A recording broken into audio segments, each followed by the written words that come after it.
رسول پاک صلی اللہ علیہ وسلم احساس والے نبی ہیں، اور احساس حضور نے امت کا کیا، احساس والی زندگی گزاری، ہر لمحہ محبوب پریشان رہے۔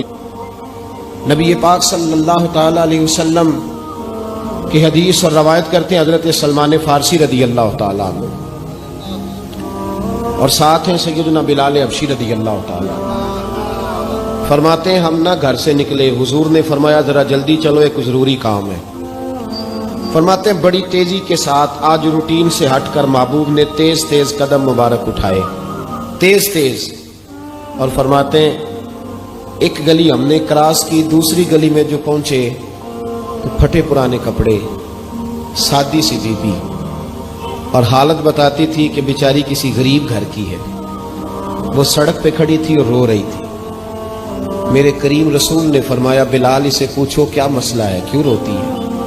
تو حضرت سلمان عرض کرتے ہیں میں نے کہا حضور میں پوچھ لیتا ہوں، آپ جائیے، کام بڑا ضروری ہے جو نکلیں، میں معلومات کرتا ہوں۔ تو محبوب نے فرمایا نہیں، اس کے آنسو پوچھنے سے ضروری کوئی کام بھی نہیں، پہلے اس کی داد رسی ہوگی، اسے پہلے پوچھا جائے گا۔ روتے نہیں رہتے لوگ گھروں میں، لوگ گزر نہیں جاتے چپ کر کے، کتنے لوگ تڑپتے ہیں، کون احساس کرتا ہے؟ نبی پاک سید عالم صلی اللہ علیہ وسلم رکے اور اس خاتون سے پوچھا کیا بات ہے؟ اس نے کہا کہ بات کوئی بھی نہیں، میرا ایک ہی موٹا سا مسئلہ ہے۔ کہا وہ کیا؟ کہنے لگی میں غریب ہوں، اور غریبی بذات خود بہت بڑا گناہ ہوتی ہے، لوگ بڑا جرم سمجھتے ہیں اس کو بذات خود۔ میں نے شروع میں کہا نا کہ مذہبی سٹیج کی بھی صدارت غریب آدمی نہیں کر سکتا، کیونکہ غریب جو ہوا جد کول دتھی ہونی انہیں نیڑے بہنا ہے نا جی، جد کول نہیں انہیں دے پیچھے جا کے بہنا اینڈ تے کول کیڑا دتھی ہے۔ اس سٹیج پہ بھی غریب آدمی کی صدارت نہیں ممکن ہو ہی نہیں سکتا۔ میرے رسول پاک سید عالم صلی اللہ تعالی علیہ وآلہ وسلم نے فرمایا پہلے اسے پوچھو کیا مسئلہ ہے۔ وہ کہنے لگی میں غریب ہوں، بوڑھی ہو گئی ہوں، ساری زندگی غلامی میں گزاری ہے، تیل لینے آئی تھی 5 دینار کا، بوتل میں تیل بھروایا ہے، اور اب بوڑھی ہوں نا تو کمر درد کرتی ہے، پیر پیچھے موڑا ہے تو میں گری ہوں، تیل زمین پی گئی ہے، اب زمین تو واپس نہیں کرتی، لیکن واپس جاؤں گی تو ایک یہودی عورت کی ملازمہ ہوں، وہ درے سے مارے گی، کھال ادھیڑ دے گی، میں بڑی پریشان ہوں، اب نہیں مار کھائی جاتی، ہڈیاں بوڑھی ہیں، قربان جاؤں۔ حضرت بلال کو حضور نے حکم دیا، فرمایا دوڑ کے گھر جا 5 دینار لا۔ فرماتے ہیں 5 دینار لائے، تیل خرید کے دیا، وہ پھر رونے لگی۔ فرمایا آپ کیوں روتی ہے؟ اس نے کہا بتایا نا غریب ہوں، غریب کا جرم کوئی نہیں ہوتا، لیکن پیس دیا جاتا ہے، پھر بھی مار تو اب بھی پڑے گی، اب کیوں پڑے گی؟ اور اس کرنے لگی محبوبہ مار اس لیے پڑے گی کہ دیر سے کیوں آئی ہے۔ تو میرے کریم رسول اور وہ بی بی حضور ابھی آئے ہیں مدینہ طیبہ، امام یوسف صالحی فرماتے ہیں ابھی آئے تھے حضور، سبل الہدی والرشاد کے مصنف کہتے ہیں ابھی آئے تھے نبی پاک، وہ جانتی بھی نہیں تھی۔ تو سید عالم صلی اللہ تعالی علیہ وسلم نے فرمایا اچھا مار پڑے گی؟ کہا ہاں۔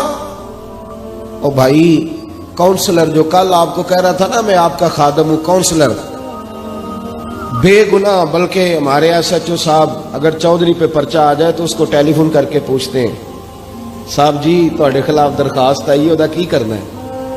تو غریب آدمی بیچارہ، اس کی غلطی یہ تھی کہ وہ غریب تھا تو اس نے ریڑھی لگا لی چوک میں، اس کو دبوچ کے لے گئے، تینوں پتہ نہیں اتنے نہیں کھلوئی تھا، تو اس کے پاس کل انویسٹمنٹ ہی 5000 تھی، سارا لے گئے۔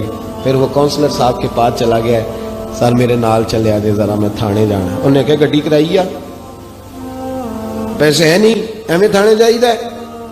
اب وہ گاڑی لایا ہے، پتہ نہیں کہاں سے لایا ہے، تھانے پہنچا ہے، اور یہ ہے ہمارا حال کہ وہ SHO بھی بیٹھا ہے کرسی پہ اور کونسلر بھی کرسی پہ بیٹھا اور وہ غریب پیروں میں بیٹھا ہے، اور ہاتھ باندھ کے کہہ رہا میری ریڑھی دے چھڈو، میریاں 4 دھیاں نے تو میں شامی کھانا کھڑنا ہے۔ کدھر گیا امت کا وہ ذوق؟ ساری زندگی نعتیں سننے والوں بتاؤ تو صحیح نعت نے تاثیر کیا دی ہے روح؟ اگر ابھی بھی گھاڑی غریب کے پاس کھڑی نہیں ہوتی تو پھر کیا اثر ہوا ساری زندگی نعت سننے کا؟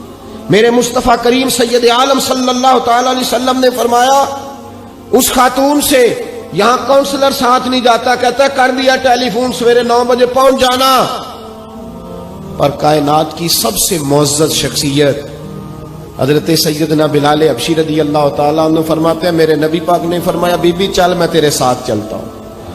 گویا اللہ کی ساری رحمتیں اس کے ساتھ ساتھ چلنے لگی. اور آگے آگے نہیں, ساری کتابیں پڑھ لو, وہ پھٹے پرانے کپڑوں والی بی بی آگے آگے اور اللہ کے کریم رسول پیچھے پیچھے. ساری گلیاں اس نے پھرائی, مدینے کی صحرا آ گیا. ایک دروازے پہ دستک دی, سے مالکن آئی. وہ بی بی بعد میں کہتی ہے میں بھی بڑی ڈاڈی تھی, طاقت ہی نہیں تھی میرے سامنے کو کھڑا ہو سکے, لیکن جب میں باہر نکلی تو میں نے نور کے حالے میں لپٹی ہوئی ایک عظیم ہستی کو دیکھا.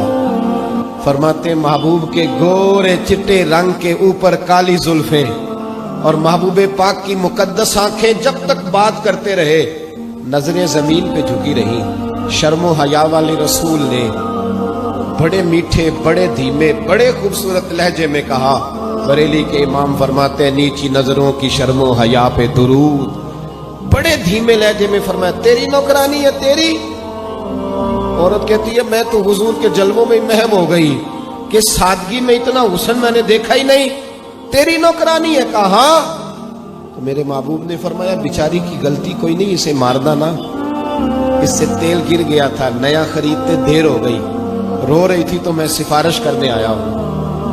وہ خاتون کہتی ہے کسی کی نہیں مانی تھی, اور محبوب کے جملوں میں تاثیر اتنی تھی ککھ سواد نہیں مشری اندر, اساں کھنڈا می چکھ ڈٹھیاں انہاں ساریاں شیواں نالوں گلاں سجن دیاں مٹھیاں. فرماتے ہیں نبی پاک صلی اللہ تعالی علیہ وآلہ وسلم نے فرمایا کچھ نہ کہنا. کہنے لگی نہیں کہتی, میرا وعدہ رہا, کچھ نہیں کہوں گی. اب میرے حبیب نے پھر نظر اٹھائی اور اس غریبنی کی طرف دیکھا اور فرمایا تو اگر کہے تو میں جاؤں, تو اگر کہے تو میں خود بھیک دے, خود ہی کہے منگتے کا بھلا ہو, تو اگر کہے تو میں جاؤں. اس نے خراج پیش کیا تو چند آنسو گرائے. کہنے لگی محبوبہ جیسے بندہ نوازی. حضور نے رخ پھیرا, حضرت بلال کہتے میں پیچھے رہ گیا تو وہ دونوں بیویاں دوڑ کے میرے پاس آئی. کہنے لگی بتا تو صحیح ہے کون, یہ بتا تو صحیح کون تھے. تو حضرت بلال کہنے لگی تم نہیں جانتے. جناب بلال فرمانے لگے یہی تو ہیں جنہیں اللہ نے سچا رسول بنا کے بھیجا ہے. بیبیاں دوڑ کے آئی, کہنے لگی محبوبہ دروازے تک آئے ہو تو خالی تو نہ لوٹاؤ, مہربانی فرماؤ ہمیں بھی کلمہ پڑھا دو. بھائی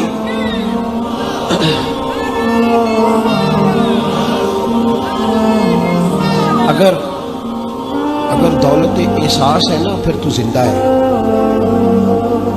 جو زندہ ہوتا ہے اس میں لچک ہوتی ہے, جو مر جاتا ہے وہ اکڑ جاتا ہے. اگر زندگی ہے تو پھر احساس ہونا چاہیے.